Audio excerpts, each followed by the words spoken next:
तो ऐसे हम बात कर रहे हैं मनोज तिवारी ने पवन सिंह के गाने पर क्या कह दिया है। अगर वीडियो पूरा देखें तो खुल जानकारी आपको मिल जाएगी। जैसे कि पवन सिंह का हाल ही में एक गाना रिलीज हुआ है कमर दबा दी, जो बहुत ही ज़्यादा यूट्यूब पर से लेकर के सोशल मीडिया पे एकदम तहलका मचा रखा है और एक से एक वीडियो इस पर बन के सामने आप लोगों को दिखाई दे रहे हैं। लेकिन गाइस मैं बता दूं, पूरी जानकारी जानने से पहले हमारी वीडियो पर न्यू है तो चैनल को सब्सक्राइब करके फैमिली मेंबर जरूर अभी बन जाए।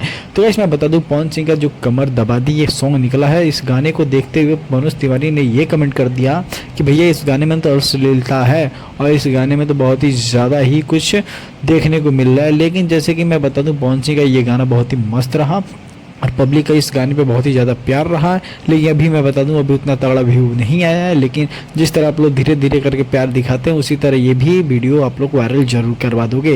लेकिन मनोज तिवारी की रही बात गाइस, तो मनोज तिवारी जो ये बात बोले हैं, ये पहले मनोज तिवारी अपना भी गाना देख लें। तो गाइस चलिए इसी के साथ वीडियो को एंड करते हैं। बाकी वीडियो कैसी लगी आप कमेंट करके जरूर बताएं।